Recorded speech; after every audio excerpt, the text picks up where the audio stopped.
Hi everybody and welcome to another piano review here at Merriam Pianos. My name is Stu Harrison and we're looking at Yamaha's DGX660. This is a digital piano that's full 88 keys. It's been on the market for a while, but it brings a unique combination of features to a price point that really doesn't have very many other comparisons. And so we've wanted to review this instrument for a while. It's very popular anywhere you take a look. We're going to be taking a look at the action, the sound, and really exploring all of these cool auto accompaniment or arranger features, as they tend to call them. If it is the first time to the channel, we would so appreciate if you did hit that subscribe and the little bell notification. So let's get started with the DGX660 right away.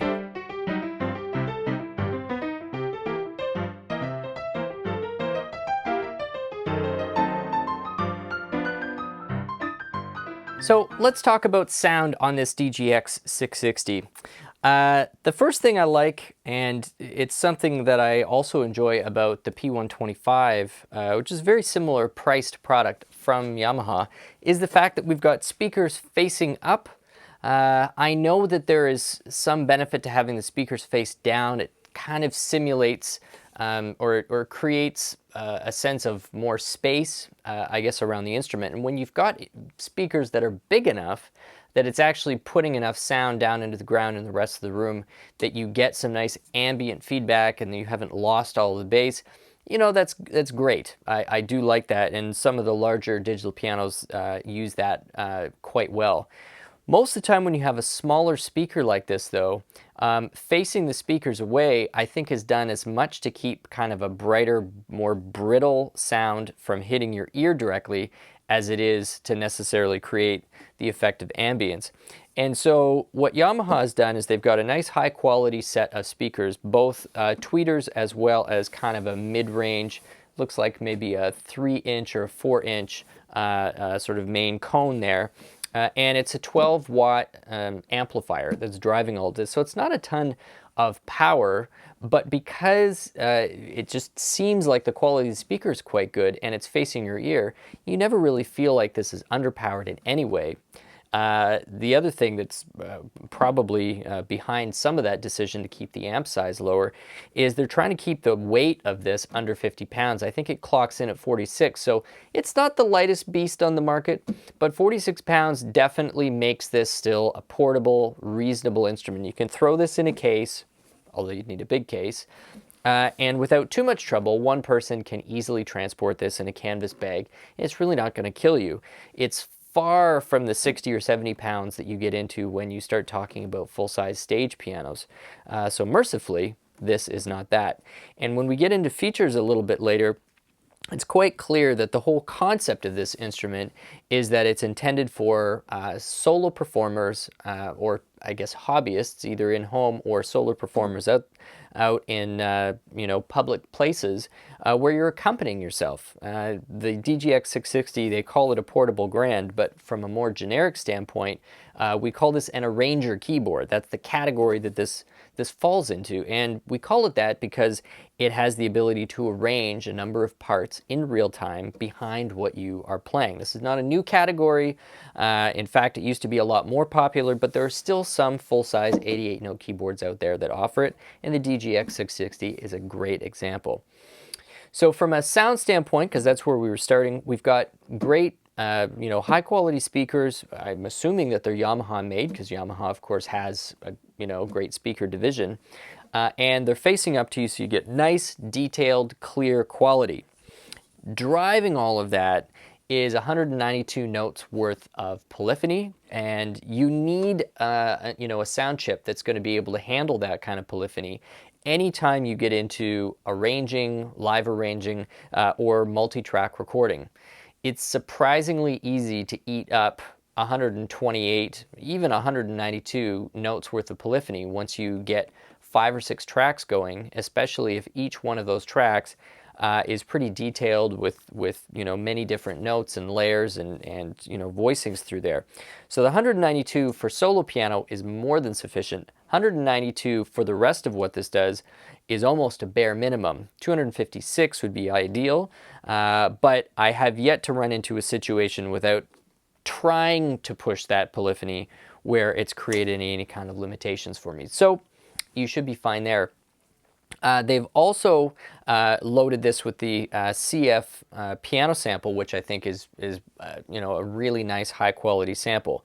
They haven't necessarily specified whether this is the CFX or a Bösendorfer sample or anything like that, but it certainly, they've given a nice kind of editable mode where you can really get into the piano sound. So to talk about, get any further with sound, I do need to describe how this instrument is divided up, because there's different modes that you can be playing in. So when you first sit down at this instrument, you're kind of hit with a really wide array of buttons, and it's like you've just, you know, sat down in front of a cockpit. It takes you a bit to orient yourself, but don't be intimidated by this. Really, you just have to kind of wrap your head around the fact that there are just different playing modes, and you don't have to be tackling every one of them at once. The first and most simple mode is just what they call piano room. And so when we hit piano room, it shows you a nice little monochromatic you know, picture photo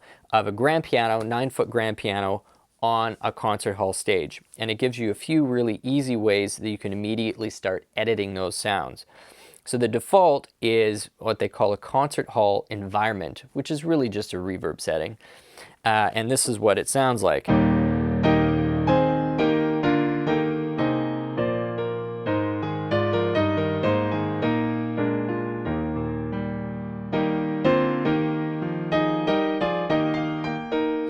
Don't know why I just broke into a hymn there, but anyway. So that is a concert. Now a recital hall, which I guess is just maybe a slightly shorter decay time.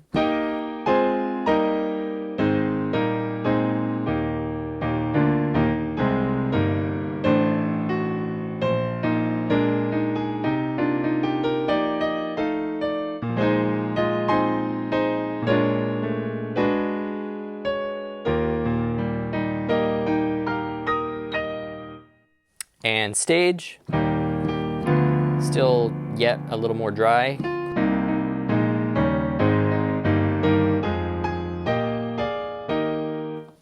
And finally room.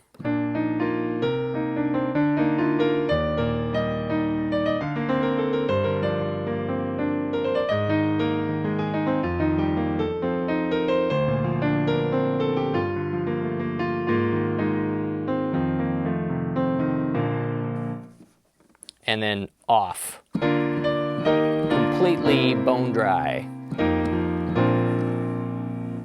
And back to concert hall. You also have different piano types. So that was on a grand.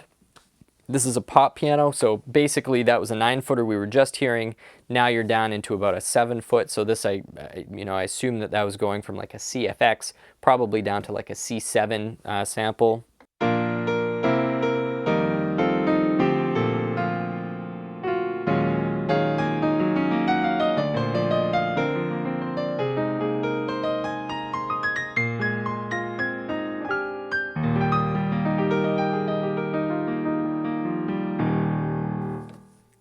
Warm grand.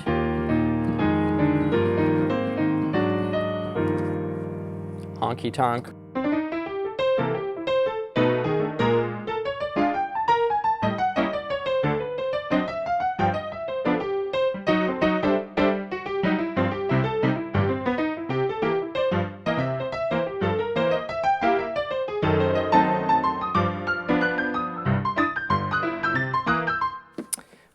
And then back to grand. And then you've also got control of the lid. That's half position, that's closed. Back to half, and then back to full.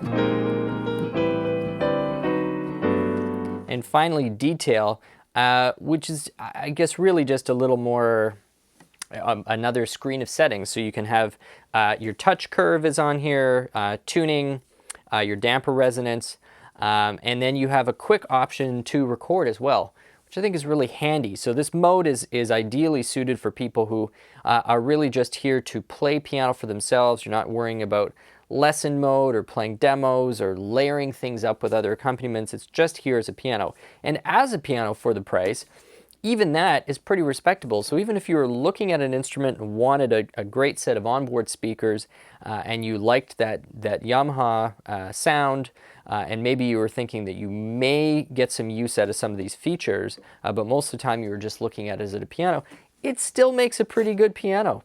We're going to talk about the action in a bit, but anyway, that is piano room mode. The next mode we're going to talk about, which gives you access to all kinds of other sounds, is if you flip over to just voice. This is where you have the option of playing, like, how many are we talking about here? Up to 554. Quite a few sounds. This gets into the XG light sample set, I guess you could say, which is basically Yamaha's version of the GM2 sample set. So this goes all through the various different categories, and there's 2 easy category buttons here for you to take you through. So the very first one is the grand piano sounds.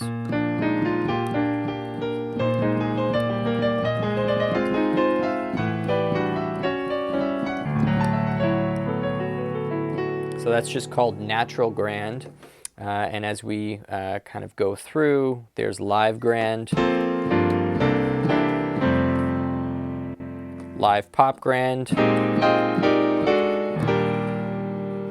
warm,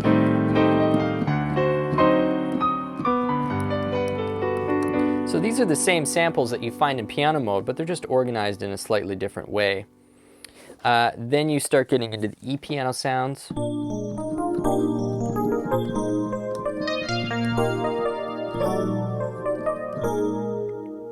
Yeah, and all of those DX FM kind of sounds from the 80s, I mean, Yamaha really does these amongst the best, if not the best in the industry. Sort of these twinkly, thick, luscious, you know, pad-filled sounds.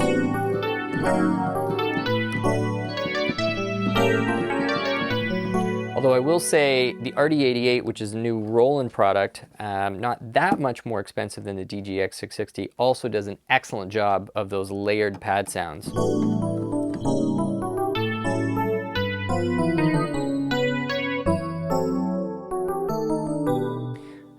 Going through, sort of a Rhodesy thing.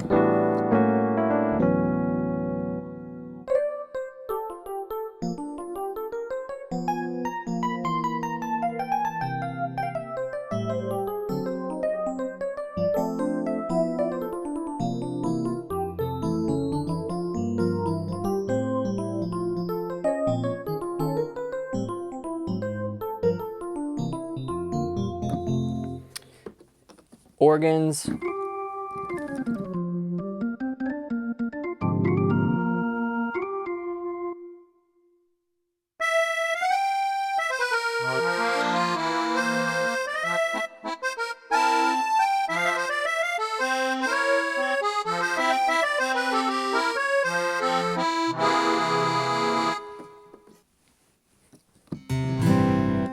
Guitar, bass. I'm not going to go through all of them, but it's essentially a full orchestra of sound that you have on here. So that's in voice mode. You can just go through and select individual notes or individual voices to play through the whole keyboard, or you've also got split mode and dual mode, which will give you the option of either splitting the instrument into 2 voices or layering 2 voices across the entire thing. So it's really quite easy to set up. It's quite easy to use. Like I said, the first impression of a DGX660 is a little bit of an overwhelming feeling because of the sheer number of buttons and written instructions, but it actually becomes quite comfortable fairly quickly if you're looking for that. So we're going to move on to action next, but that has been a nice roundup, I think, of what's available to you from a sound standpoint. So we'll talk about action, and then in the third segment, we're going to deal with the arranger functions, some of the other practical features and you know, ports and accessories that are available to the Yamaha. So thank you so much for being with us so far. Here are some specs about the sound and the sound engines. We'll be back with action in just a second.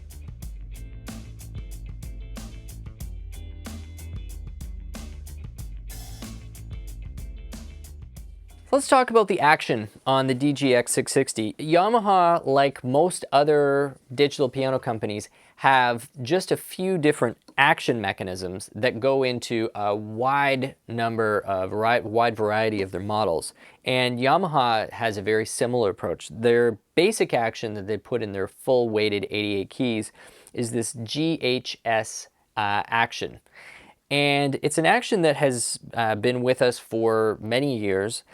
And it's got its pros and it's got its cons. I think compared to some of the other basic actions that are out there, for example, Roland's PHA-4 action, or even Kawai's responsive hammer compact 2 action, this one is probably lagging behind a little bit in terms of the specs on paper. That doesn't necessarily mean that to you this is going to be a less than satisfying experience. It's just there's a few features that are available in the other ones that might make the other ones a better choice for, say, studio use or recording. For one, this does not have a triple sensor. It's got a dual sensor, which makes it fairly acceptable for most live performance settings. The only time that you start to wish for the triple sensor is when you're doing a lot of recording and and if you're triggering sounds or sound engines that rely on very specific velocity settings, sometimes the dual just doesn't give you as reliable a curve or an output as you need. There are things about this action that I like. There's things about this action that I personally am not crazy about, but that doesn't mean necessarily that you are going to like it or not going to like it.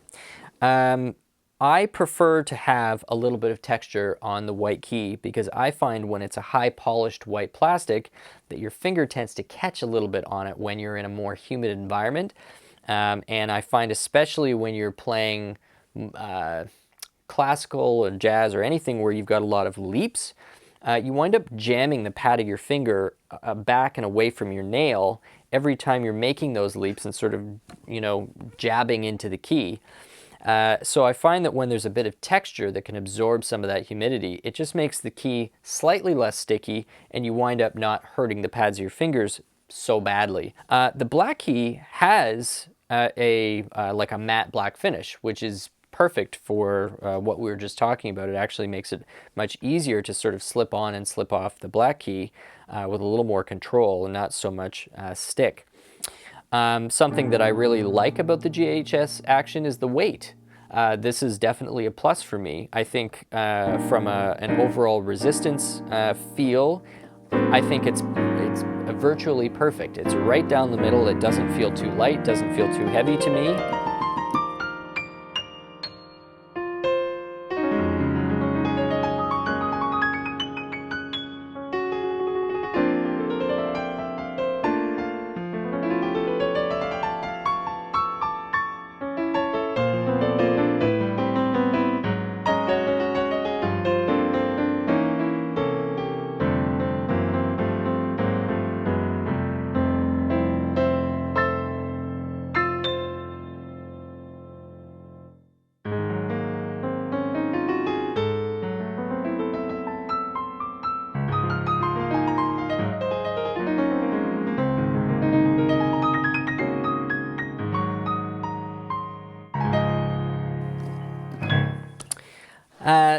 It also does not have any escapement.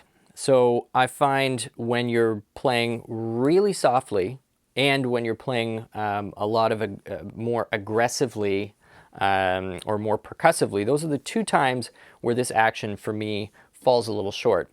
Virtually every other time, I'm really enjoying its response. I'm really enjoying its weight. So I think for most beginner players, not going to have any issue with that. In fact, I've heard many beginner players make the comment that when they first get onto a weighted key, they like the GHS because it tends to be just slightly on the light side. But also the way that Yamaha has done the touch curves is that it tends to be way more sensitive to a little bit of extra resistance. So it's nice and easy and you don't actually wind up stressing yourself. The downside of that on the long run is that as soon as you get into an action with a little bit more weight, a lot of people complain about the fact that the GHS has not prepared them quite adequately for one of those actions. But like so many things in music, it's all about context. If your goal is to play this action as a hobbyist, this has not been something you've purchased to sort of build up your technique and move towards an acoustic piano, or even if you're an experienced player, and it doesn't actually really matter how closely this absolutely, recreates your piano at home. You've got an established technique and it's not going to mess with your head to have a slightly different feel in front of you, then I don't see anything wrong with the GHS action. Like I said, it's a mixed bag, but it all comes down to context, and at the end of the day, if you sit and you like it, then that's all that matters. So let's move on to our third section, which is some of the more practical features and discussion about the arranger functions on here. But that has been a discussion on the action, GHS, on the DGX660. So thanks once again for still being with us. Here's a few specs for you, and we'll be back in a second.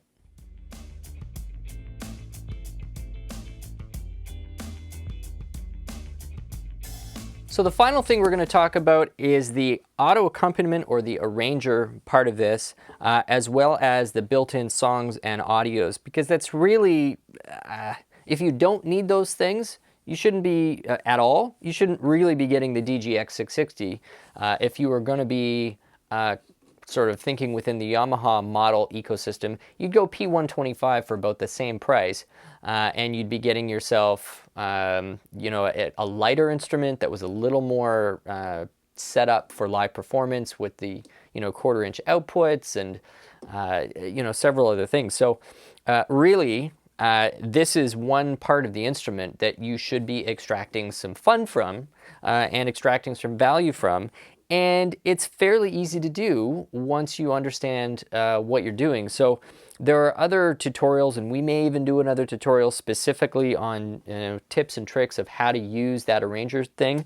But we're going to just generally gloss over it. So if you're in the shop, kind of in the shopping part of your process, you at least understand the major moving parts that you get with the arranger function.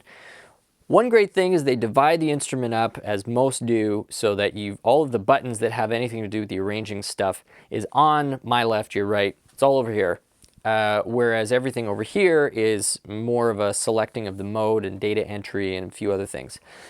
So I'm going to give you a quick demonstration of what exactly an arranger or auto accompaniment function is exactly. So every arranger style kind of has a style. So we're going to pick a style, which is a combination of tempo and a beat, and it auto-selects several of the other instruments. So this is just called acoustic ballad, R&B soul ballad. I feel good about R&B soul ballad. I don't know. Lee's shaking his head. He's like, that's going to be cheesy, dude. Probably is. It's okay. Why not?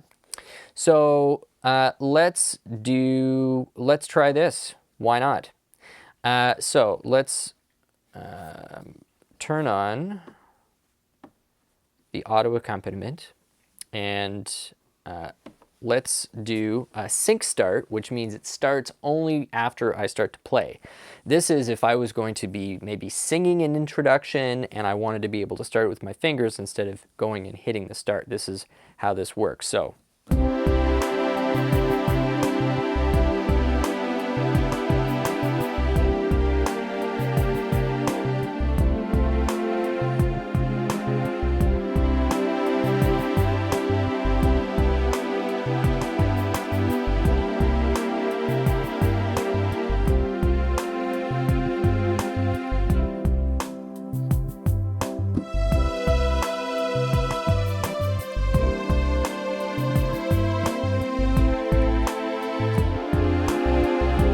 So you can hear that there's kind of a bass going on. We've got a drum going on. The main sound up top that we're playing with is live strings, but I could change that if I wanted to have piano up top, for example. So let's change this back to piano.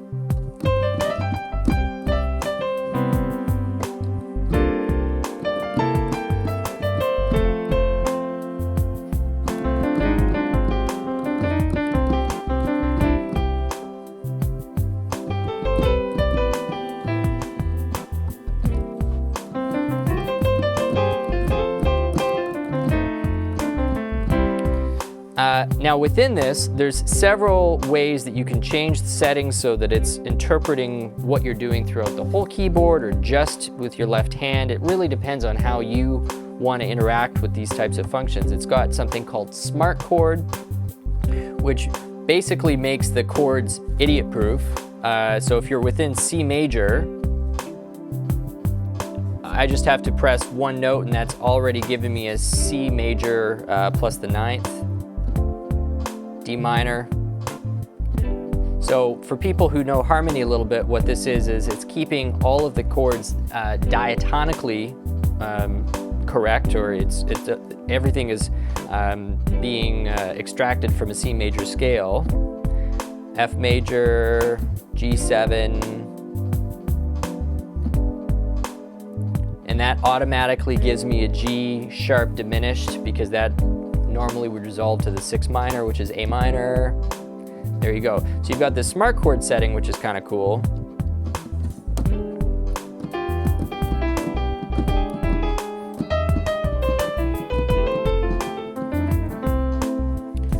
And then you've also got the ability to flip between kind of a more intense drum beat versus what we've got right here. And I believe that you would be able to do that with this. There you go. So now we're really cooking.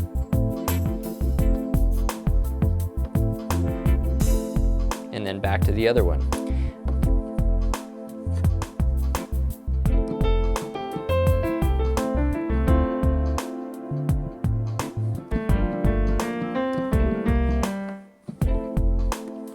Yeah, so as you pull up a style, that style, I think I mentioned this, the style is basically pulling up a whole set of things. It's pulling up a tempo, it's pulling up a lead patch, it's pulling up the drum kit, the style of drums, everything.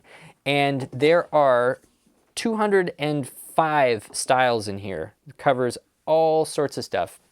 So that's the auto accompaniment. It's a ton of fun and you can record it as well. And there's an accompaniment track in the 5-track recorder, which is kind of a basic multi-track recording function in there. You can record to USB or there's some internal memory. But then there's also preloaded songs as well, and a whole teaching component as well, which is very cool actually. So if you pull up song, and let's go back to main demo.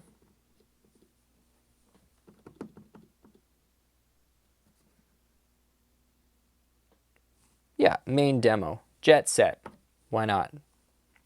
And we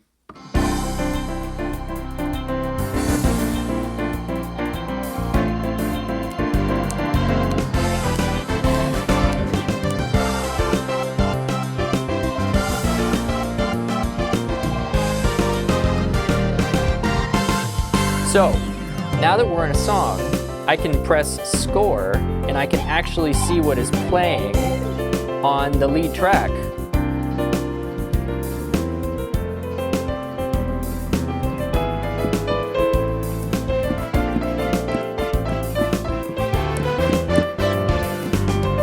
Sorry, I'm trying to sight read that off the screen. But you can also, if you want, you can also have that now be part of a lesson. So it's going to wait for you to press all of the correct keys before it goes on.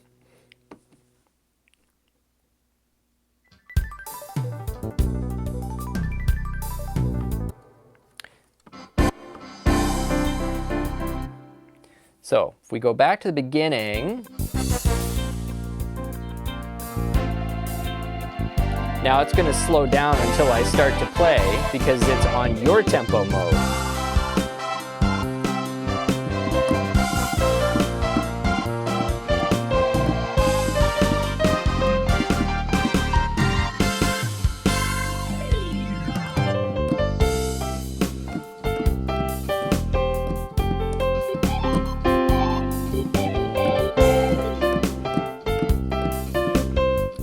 Yeah, it's actually surprisingly fun. So there are 100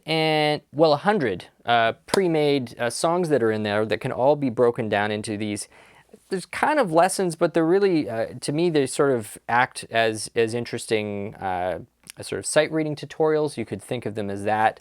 But it's also a lot of fun to just play with a band. I mean, one of the most engaging things you can do as a musician is make music with other musicians. And so whether it's because of COVID or just because you're the only one in a room at a time and you've got a DGX660 and you're simulating other musicians, it is one of the most gratifying parts of knowing how to play an instrument, because it's a language. And so just like knowing how to speak a language, it's the most fun, or the most, well, it's the whole reason that you speak is to be able to speak with other people. And I don't really think that music is much different. So we've got a lesson component that's directly built off all of these internal sort of songs and demo songs. We've got an auto arranger function that you heard.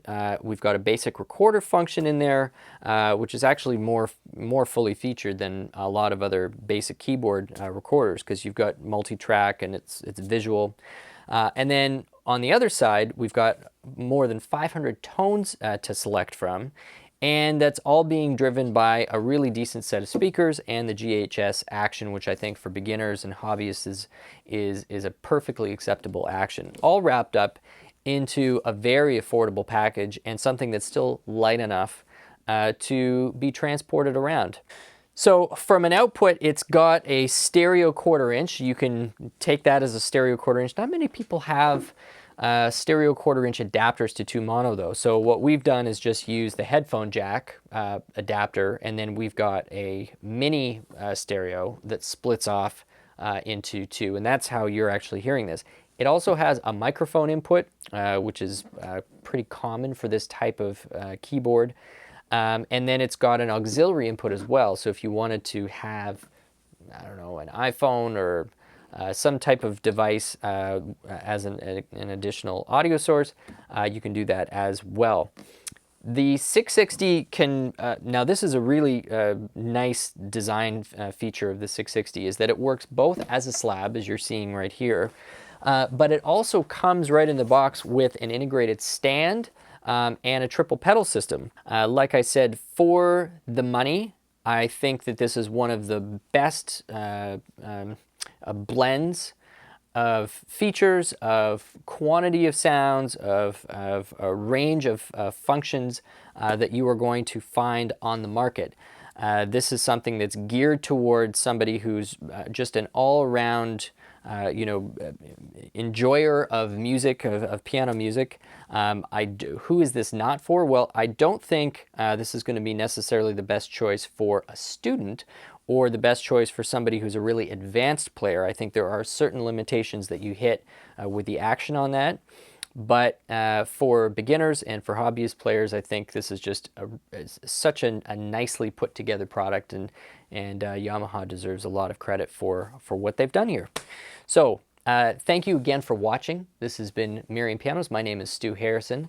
Hopefully we see you back for more videos, and to help with that, please hit subscribe and also hit that little bell so that you get the notification every time we bring out a new video. We're always trying to put out 3-4 videos a week. We love doing these. We do them all the time.